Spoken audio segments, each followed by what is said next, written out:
ಇವಾಗ ನಮಗೆ ಬಿಳಿ ಚುಕ್ಕಿಗೆ ಯಾರು ಇನ್ವೆಸ್ಟ್ ಮಾಡಿರೋ ಅಂದ್ಕೊಂಡಿದ್ದೀರಾ ನೀವು? ನಮ್ಮ ಅಕ್ಕ ಆಫೀಸಲ್ಲಿ ಮಹಿರಾ ಫ್ಯಾನ್ಸ್ಗಳಿದ್ದಾರೆ. ಮೇಡಮ್ ನಿಮ್ಮ ಬ್ರದರ್ ಏನು ಮಾಡ್ತಾ ಇದ್ದಾರೆ? ಇದೊಂದು ಹೊಸ ಫಿಲ್ಮ್, ಆಗ ನಾವು ಒಂದು 50,000 ಹಾಕ್ತೀವಿ ಮೇಡಮ್, ನಾವು 1,00,000 ಹಾಕ್ತೀವಿ ಮೇಡಮ್. ಕ್ರೌಡ್ ಫಂಡೆಡ್ ಮೂವಿನೇ ಅದು. ಹೌದು ಮೇಡಮ್.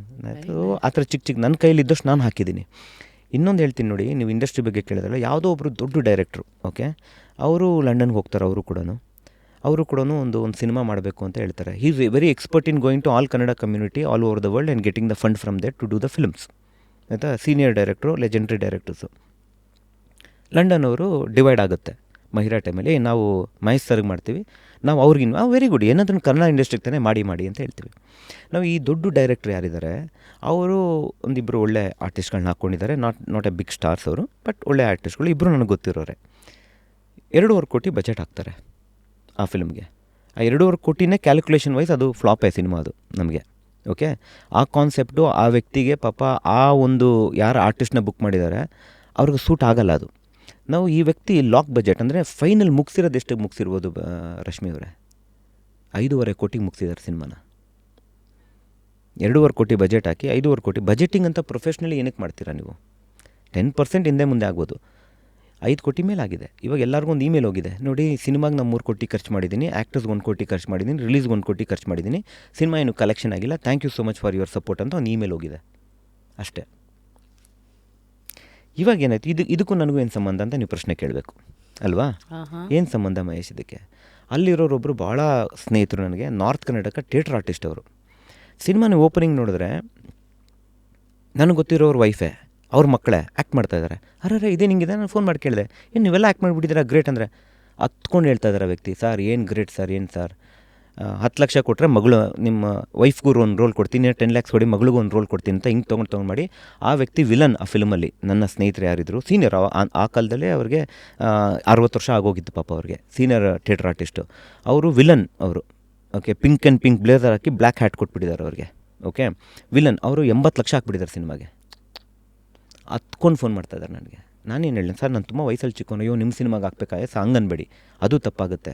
ನೀವು ನಂಬ್ಕೊಂಡೆಲ್ಲ ಹಾಕಿದ್ರೆ ಅದು ಆಗಲಿಲ್ಲ, ನಮ್ಮ ಸಿನಿಮಾಗೆ ಹಾಕ್ಬಿಟ್ಟಿದ್ರೆ ಗೆದ್ಬಿಟ್ಟು ನಾವು ಜಾಸ್ತಿ ದುಡ್ಡು ಮಾಡಲಿಲ್ಲ ಮಹಿರಾಯಿಂದ, ಪರವಾಗಿಲ್ಲ ಸರ್ ಅಂದ್ಬಿಟ್ಟು ಬಿಟ್ಬಿಟ್ಟೆ. ಇವಾಗ ಕಟ್ಟು ಬಿಳಿ ಚುಕ್ಕೆ ಹಳ್ಳಿ ಅಕ್ಕಿ. ನಾನು ಲಂಡನ್ನಿಂದ ಬಂದವನು, 200 ಫ್ಯಾಮಿಲಿ ಗೊತ್ತು ರಶ್ಮಿ ನನಗೆ ಲಂಡನಲ್ಲಿ. ನಾನು 2ನೇ ಮನೆ ಲಂಡನ್ ನನಗೆ. ಈ ಫಿಲ್ಮ್ಗೆ ಎಷ್ಟು ದುಡ್ಡು ಬಂದಿರ್ಬೋದು ನಂಗೆ ಲಂಡನಿಂದ? ಮಹಿರಾನ 1 ರೂಪಾಯಿ ಲಂಡನಿಂದ ತಂದಿರೋದು. ನಿಮ್ಗೆ ಗೊತ್ತು, ಈ London production house which produced. 1 ರೂಪಾಯಿ ಇಂಡಿಯಾದಿಂದ ತೊಗೊಳ್ಳಿಲ್ಲ ನಾನು. ಒಂದು ಎಂಟೈರ್ ಫಿಲ್ಮ್ ಬಜೆಟ್ನ ಲಂಡನಿಂದ ತಂದವನಿಗೆ ಈ ಸಿನಿಮಾಗೆ ಬಿಳಿ ಚುಕ್ಕಿ ಹಳ್ಳಿ ಅಕ್ಕಿಗೆ ಎಷ್ಟು ದುಡ್ಡು ಬಂದಿರ್ಬೋದು? 4 ಲಕ್ಷ. ಅಯ್ಯೋ, ಯಾಕೆ? ಇವಾಗ ಒಂದು ಲೈನ್ ಹೇಳ್ತೀನಿ, ನಿಮಗೆ ಹೆಂಗೆ ಅನ್ಸುತ್ತೆ ಹೇಳಿ. ನಾನು ಫೋನ್ ಮಾಡ್ತೀನಿ ಹಿಂಗೆ, ಬೇಡ ಮಹೇಶ್ ನಿಮ್ಮ ಸಿನಿಮಾ ಚೆನ್ನಾಗಿಲ್ಲ ಅಂತ ಯಾರೂ ಅಂದಿಲ್ಲ. ಕನ್ನಡ ಇಂಡಸ್ಟ್ರಿನೇ ಬೇಡಪ್ಪ ಅಂದ್ಬಿಟ್ರು. ಇಂಡಸ್ಟ್ರಿಗೆ ನೀವು ಸೇರ್ತಿರಲ್ವಾ ನೋಡಿ, ಯಾರೋ ಒಬ್ಬರು ಮಾಡೋದ್ರಿಂದ ಇಡೀ ನಂಬಿಕೆನೇ ಹೊರಟೋಯ್ತು. ಖಂಡಿತ ಇಲ್ಲ. ಅದ್ರ ಮೇಲೆ ಕೋವಿಡು, ಅದ್ರ ಮೇಲೆ ಇನ್ನೊಂದು, they are also going through lot of difficulties. ಇವಾಗ ಲಂಡನ್ ಪರಿಸ್ಥಿತಿ ಬ್ರೆಕ್ಸಿಟಿಂದ ವಾಪಸ್ ಬಂದಮೇಲೆ ಅಂತ ಗೊತ್ತಿದೆ ನಿಮಗೆ. ಹಿಂಗಿದ್ದಾಗ ಒಂದು ಸಿನಿಮಾ ಹಿಂಗಾಯ್ತು ಅಂದಾಗ ನನಗೂ ಅವ್ರಿಗೂ ಸಂಬಂಧನೇ ಇಲ್ಲ ರಶ್ಮಿ. ಆದರೂ ನೋಡಿ, 2.5 ಕೋಟಿಗೆ ಮಾಡಿ ನೀವು ಫ್ಲಾಪ್ ಆಗಿದ್ರು ಜನ ಒಪ್ಕೊಳ್ತಾಯಿದ್ರು. ಅಲ್ಲಿಗೆ ಅದನ್ನು ತೊಗೊಂಡೋಗಿ ಒಂದು ಮೇಲಲ್ಲಿ ಇದು ನಿಜ. ಇಲ್ಲಾಂದರೆ ಪಾಡ್ಕಾಸ್ಟಲ್ಲಿ ಹೇಳೋರು ಧೈರ್ಯ ಇಲ್ಲ. ಇದು ನಿಜ ಅಲ್ವಾ? ನನಗೆ 4 ಲಕ್ಷ ಬಂದಿರೋದು. ಸೊ ಈ ಥರದ್ದೆಲ್ಲ ಆದಾಗ ಒಂದು of course in middle of every difficulty lies an opportunity ಅಂತ ಇದೆ ಮಾತು. But how do you face these rejections ಅಂತ? ಆದರೂ ಹಠಕ್ಕೆ ನಿಂತು ಮುಂದಕ್ಕೆ ಹೆಂಗೆ ತಳ್ತೀರಾ ಗಾಡಿನ? ಗೊತ್ತಿಲ್ಲ ರಶ್ಮಿ, ಅದು ನನಗೆ ಗೊತ್ತು. ನಾನೆಲ್ಲದಕ್ಕೂ ಉತ್ತರ ಇದೆ ಎಕ್ಸ್ಪರ್ಟ್ ಅಂದರೆ ತಪ್ಪಾಗುತ್ತೆ. I will be lying to you. ಅದು ಗೊತ್ತಿಲ್ಲ.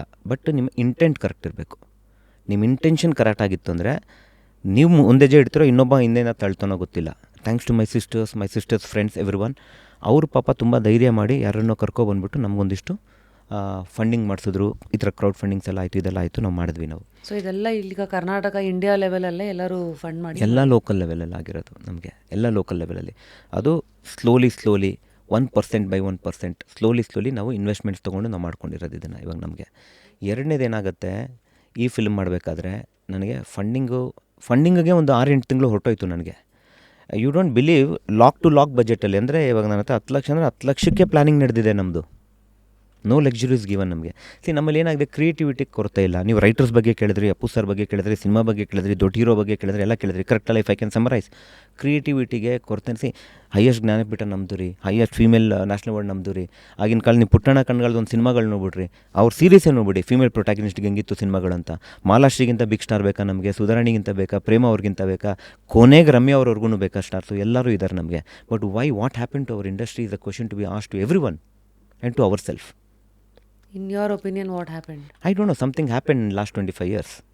Can I ask, after even giving a hit film, ಯಾಕೆ directors have to keep proving themselves again? ಅಂದರೆ ಅದೇನು ಎಂಪೈರ್, ಈಗ ಉದಾಹರಣೆ ನೀವು ಅದೇ ಬಾಲಿವುಡಲ್ಲಿ ನೋಡಿ, probably take Karan Johar for example. ಅದು ಹೋಗ್ತಾ ಹೋಗ್ತಾ they start building empires, probably because ಅವ್ರು ಬರೀ ಡೈರೆಕ್ಟರ್ ಆಗಿರಲ್ಲ, ಅವರೇ ಪ್ರೊಡಕ್ಷನ್ನು ಕಂಟ್ರೋಲ್ ಮಾಡ್ತಿರೋದ್ರಿಂದ ಅವ್ರು ಹಂಗೆ ಸಸ್ಟೈನ್ ಆಗಿಬಿಡ್ತಾರ, ನಂಗೆ ಗೊತ್ತಿಲ್ಲ. I'm just asking. ರಶ್ಮಿ, ಏನು ಗೊತ್ತಾ, again is a very beautiful question that you asked. ಒಂದು ಲೈನ್ ಹೇಳಿರ್ತೀನಿ, ಅದನ್ನ ಇನ್ನೊಂದ್ಸತಿ ಆಮೇಲೆ ಕೇಳಿ. ನಮ್ಮಲ್ಲಿ ಏನಿದೆ ಅಂದರೆ, ಕ್ರಿಯೇಟಿವಿಟಿಗಿಂತ ಮ್ಯಾನೇಜ್ಮೆಂಟ್ ಸ್ಟ್ರಕ್ಚರ್ ತುಂಬ ಡ್ಯಾಮೇಜ್ ಆಗೋಗಿದೆ ನಮ್ಮಲ್ಲಿ. Okay, I will come back to this now answering to your question. ಒಬ್ಬ ಡೈರೆಕ್ಟ್ರಿಗೆ ಹೆಂಗೆ ಅಂತ ಹೇಳಿದ್ರೆ, ಆವಾಗ ನೀವು ಯಾವುದೇ ಸಿನಿಮಾ ತೊಗೊಳ್ಳಿ, ನಮ್ಮೂರ ಮಂದರವ ಯಾರ ಸಿನಿಮಾ, ಪ್ರತ್ಯರ್ಥ ಯಾರ ಸಿನಿಮಾ, ನಿಷ್ಕರ್ಷ ಯಾರ ಸಿನಿಮಾ, ಡೈರೆಕ್ಟರ್ ಎಕ್ಸಾಕ್ಟ್ಲಿ, ಎಡಕಲ್ ಗುಡ್ಡದ ಮೇಲೆ ಯಾರ ಸಿನಿಮಾ ಪುಟ್ಟಣ್ಣ ಅವ್ರ ಸಿನಿಮಾ ಅಲ್ವಾ, ನಮ್ಮದು ಆಟೋ ರಾಜ ಯಾವ ಸಿನಿಮಾ, ಒಂದು ಮುತ್ತಿನ ಕತೆ ರಾಜ್ಕುಮಾರ್ ಅವ್ರು ಮಾಡಿದ್ರು ಯಾರು ಸಿನಿಮಾ ಅಂತ ಹೇಳ್ತೀವಿ ಇವತ್ತವರೆಗೂ, ಶಂಕರ್ನಾಗ್ ಸಿನಿಮಾ ಅಂತ ಹೇಳ್ತೀವಿ ನಾವು ಅಲ್ವಾ. ಅದೇನಾಗೋಯ್ತು, ಹೋಗ್ತಾ ಹೋಗ್ತಾ ಹೋಗ್ತಾ ಸ್ಟಾರ್ ಸಿನಿಮಾ ಆಗಕ್ಕೆ ಸ್ಟಾರ್ಟ್ ಆಗೋಯ್ತು.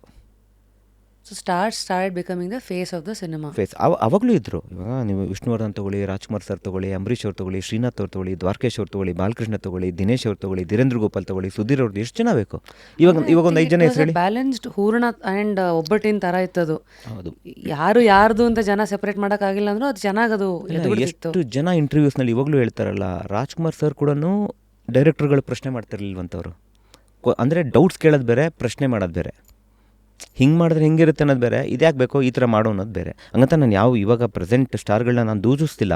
ಎಲ್ಲೋ ಒಂದು ಕಡೆ ಆ ಕಲ್ಚರ್ ಚೇಂಜ್ ಆಗ್ತಾ ಬಂತು. ಯಾಕಂದ್ರೆ ನಾವು ನೋಡಿರಿ, ನಾವೇ ಸತ್ಯ ಹೇಳಿಲ್ಲ ಅಂದರೆ ಇನ್ಯಾರು ಹೇಳ್ತಾರೆ ಅದನ್ನು, ಕರೆಕ್ಟ್ ಅಲ್ವಾ? ನಾವು because I am the part of this industry, this is my house now, this is my future now.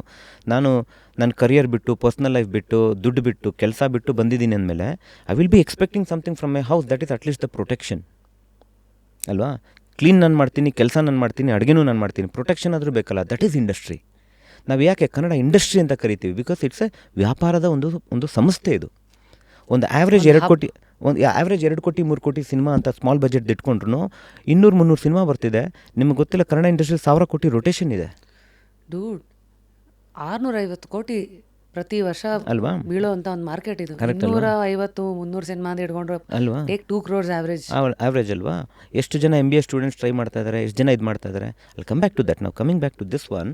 ಇಲ್ಲಿ ಏನಾಗ್ತಿದೆ ನೋಡಿ, ಆಗಿನ ಕಾಲದಲ್ಲಿ ಡೈರೆಕ್ಟರ್ ಸಿನಿಮಾಸ್ ಅಂತ ಹೇಳ್ಕೊಳ್ತಾ ಇದ್ರು, ಇನ್ನೊಂದು ಹೇಳ್ಕೊಳ್ತಾ ಇದ್ರು. ಇವಾಗ ಪ್ರತಿಯೊಬ್ಬ ಡೈರೆಕ್ಟರ್ಗೆ ಏನಾಗುತ್ತೆ ಅಂದರೆ, director is the only person. ಸ್ಟಾರ್ಟಿಂಗಲ್ಲಿ ಹೇಳಿದೆ ನಿಮಗೆ, direction departments are the unsung heroes. ಇದು ಮಗು ಹುಟ್ಟಿಸೋ ಥರ ರಶ್ಮಿ ಅವರೇ, ಇಟ್ಸ್ ಎ ಪ್ಯೂರೆಸ್ಟ್ ಜಾಬ್ ಅದು. ಇವಾಗ ನಿಮಗೆ ಪ್ರೀತಿ ಆದ ತಕ್ಷಣ ಮಗು ಆಗ್ಬಿಡುತ್ತಾ? ಆಗಲ್ಲ. ನಿಮಗೆ ಮದುವೆ ಆಗಬೇಕು, ಮದುವೆ ಆದ ತಕ್ಷಣ ಮಗು ಆಗುತ್ತಾ? ಆಗಲ್ಲ. ನೀವು ಕನ್ಸೀವ್ ಆಗಬೇಕು ಫಸ್ಟು, ಕನ್ಸೀವ್ ಆದ ತಕ್ಷಣ ಮಗು ಆಗ್ಬಿಡುತ್ತಾ? ಆಗಲ್ಲ. 9 ತಿಂಗಳದನ್ನು ಜೋಪಾನವಾಗಿ ನೋಡ್ಕೋಬೇಕು. ಹಂತಗಳಿದೆ. ಅಟ್ಲೀಸ್ಟು ಇಂಡಿಯಾನಲ್ಲಿ ನಿಮ್ಮ ಡೆಲಿವರಿ ಆಗೋವರೆಗೂ ಅದು ಗಂಡು ಮಗುನೇ ಹೆಣ್ಣು ಮಗುನ ಅಂತ ಗೊತ್ತಿರಲ್ಲ, ಹಿಟ್ ಆಫ್ ಫ್ಲಾಪೋ ಗೊತ್ತಿಲ್ಲ. ಆ ಮಗು ಹೆಂಗೆ ಇದ್ರೂ ನಿಮ್ಮ ಮಗು ಅಂತ ನೀವು ಪ್ರೀತಿ ಮಾಡ್ತೀರಾ ಅಲ್ವಾ. ಇದೊಂದು ಪ್ರೋಸೆಸ್ಸು. ಒಂದೇನಾಗುತ್ತೆ, ಒಬ್ಬ ಡೈರೆಕ್ಟರ್ಗೆ ಇನ್ನೊಂದು ತುಂಬ ಟೆಕ್ನಿಕಲ್ ರೀಸನ್ಸ್ ಏನು ಅಂತ ಹೇಳಿದ್ರೆ, ಒಬ್ಬ ಡೈರೆಕ್ಟರ್ಗೆ ಒಂದು ಸಿನಿಮಾ ಮಾಡಿ ಇನ್ನೊಂದು ಸಿನಿಮಾ ಮಾಡೋಕ್ಕೆ 3 ವರ್ಷ ಹಿಡಿದ್ಬಿಡುತ್ತೆ. Every time he has to go to a process of convincing the hero, convincing the producer. You take any technicians including the actors, with all the due respect, ಒಂದು ಸಿನಿಮಾ ಮಾಡಿದ್ಮೇಲೆ ಇನ್ನೊಂದು ವರ್ಷದಲ್ಲಿ ಅವ್ರಿಗೆ ಅಟ್ಲೀಸ್ಟ್ 4 ಸಿನಿಮಾ ಆಫರ್ ಬಂದಿರುತ್ತೆ.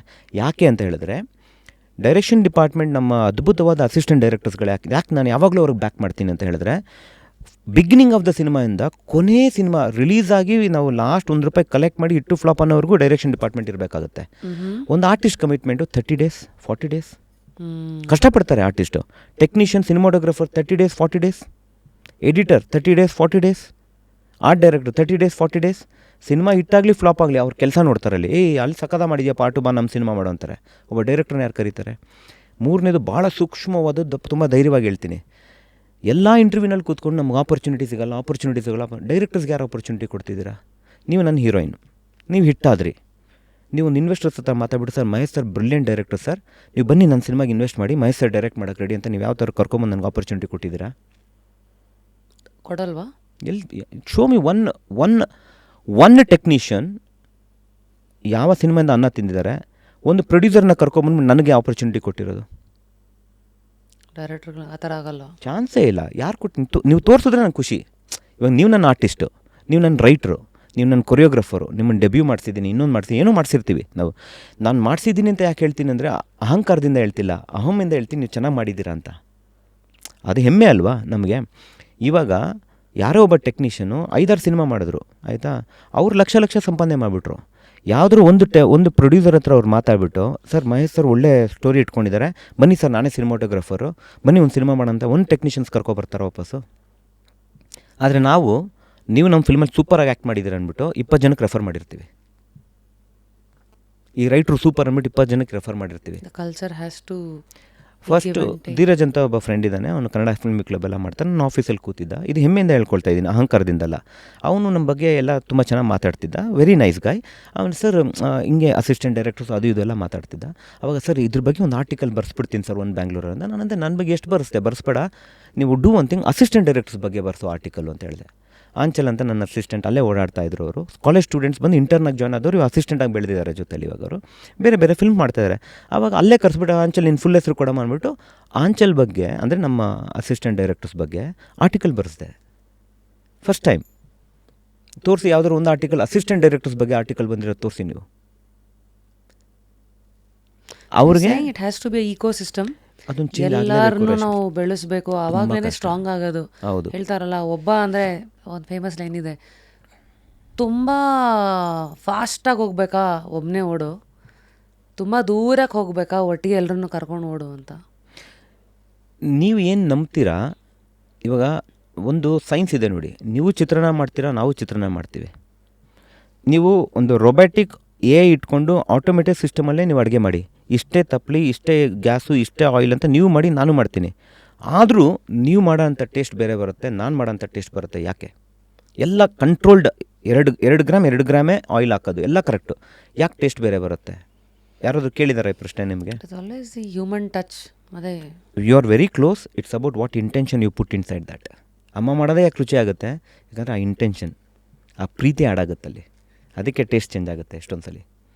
So ನಮ್ಮ life ಕೂಡ ಹಂಗೆ. ನಮಗೆ ನಾವು ಯಾವ ಇಂಟೆನ್ಷನ್ ಮಾಡ್ತೀರಾ ಇವಾಗ ನೀವು ಎಷ್ಟೊಂದು ಲೆಕ್ಚರರ್ಸ್ ಇರ್ತಾರೆ ಕಾಲೇಜಲ್ಲಿ ಅಲ್ವಾ, ನಿಮಗೆ ಪಾಠ ಹೇಳ್ಕೊಟ್ಟಂಥ ಟೀಚರ್ಸ್ ಅವರು ಅಲ್ವಾ, ನೀವು ಅವ್ರಿಗಿಂತ ಜಾಸ್ತಿ ಸಂಪಾದನೆ ಮಾಡ್ತಾಯಿದ್ದೀರಾ ಇವತ್ತು, ಅವ್ರಿಗಿಂತ ಎಕ್ಸೆಲ್ ಆಗಿದ್ದೀರಾ. IAS ಕೋಚಿಂಗ್ ಕೊಡೋರಿಗೆ ಸ್ಟೂಡೆಂಟ್ಸ್ಗಳು IAS ಆಗ್ತಾರೆ, ಕೋಚಿಂಗ್ ಕೊಡೋರು ಯಾಕಾಗಲ್ಲ? Why couldn't they crack? So teacher is always a teacher. ನೀನು ಅದು ಇವತ್ತು ದೊಡ್ಡ IAS ಆಫೀಸರ್ ಆಗ್ಬೋದು, ಬಟ್ ನಿನ್ಗೆ IAS ಕ್ರ್ಯಾಕ್ ಮಾಡೋದು ಹೆಂಗೆ ಅಂತ ಹೇಳ್ಕೊಟ್ಟಿದ್ದು ಆ ಟೀಚರು. ಇವಾಗ ಟೀಚರ್ನ ದಡ್ಡ ಅಂತ ಹೇಳೋಕ್ಕಾಗತ್ತಾ ನೀವು? He has adapted that life system of I want to teach. And ಕೆಲವು ಸತಿ ಕೆಲವ್ರನ್ನ ನೋಡಿರ್ತೀನಿ, ಇವ್ರ ಕೈಲಿ ಆಗಿರಲ್ಲ ಕಾರಣಾಂತರಗಳಿಂದ, they want to be the bridge. ನನ್ನ ಕೈಲಾರೂ ಆಗಿಲ್ಲ, ಲೆಟ್ ಮಿ ಅಟ್ ಲೀಸ್ಟ್. ಇವಾಗ ನಾವು ಮಾಡ್ತಾ ಇರೋದು ಅದೇ ಅಲ್ವಾ, ಬಿಳಿ ಚುಕ್ಕಿ ಅದೇ ಅಲ್ವಾ. If I can do it, you can do it better than me. My ನನಗೆ ಇಷ್ಟೊಂದು ಈ ಕಡೆ ಹಿಂಗೆ ಯೋಚನೆ ಮಾಡಿ ದೊಡ್ಡ ಸೂಪರ್ ಸ್ಟಾರ್ ಥರ ಯೋಚನೆ ಮಾಡೋ ಶಕ್ತಿ ನನಗಿಲ್ಲ. So my vision is very narrowed and clear for the first step. ಏನು ಅಂತ ಹೇಳಿದ್ರೆ, ಇಂಡಿಫ್ರೆಂಟ್ ಸ್ಕಿನ್ ಕಂಡೀಷನ್ ಇರೋ ಎಲ್ಲ ವ್ಯಕ್ತಿಗಳು ಈ ಪ್ರಪಂಚದಲ್ಲಿಲ್ಲ, ಈ ದೇಶದಲ್ಲಿಲ್ಲ, ನಮ್ಮ ಸರ್ಕಲ್, ನಮ್ಮ ರಾಜ್ಯದಲ್ಲಿ, ನಮ್ಮ ಸಿಟಿನಲ್ಲಿ ಯಾರಿದ್ದಾರೆ, ಅಟ್ಲೀಸ್ಟ್ ಅವ್ರುಗಳಿಗೆ ಒಂದು ಮೋಟಿವೇಶನ್ ಆಗಿ ಮಾಡಿದ್ರಲ್ಲ ಸೂಪರು, ನಾವು ಮಾಡುವುದಲ್ವಾ ಅನ್ನೋ ಆಸೆ ಅವ್ರಿಗೆ ಬರಬೇಕು ಅನ್ನೋದು ನನ್ನ ಆಸೆ ಅಷ್ಟೇ. ಇವಾಗ ನನ್ನ ಪ್ರೈಮ್ ಫೋಕಸ್ ಇರೋದು ನನಗೆ ಅದನ್ನು ಬಿಟ್ಟು ನಾನು ಏನೋ ಪರಿವರ್ತನೆ ತಂದುಬಿಡ್ತೀನಿ, ಏನೋ ಚೇಂಜಸ್ ಮಾಡಿಬಿಡ್ತೀನಿ ಅಂದರೆ ಅದು ಮಾಡೋರೇ ಮಾಡ್ತಿಲ್ಲ. ಸೊ ನಾವು ಮಾಡೋಕ್ಕಾಗಲ್ಲ ಅದನ್ನು ಅಲ್ವಾ. ಸೊ ಆ ಥರ ನಮಗೆ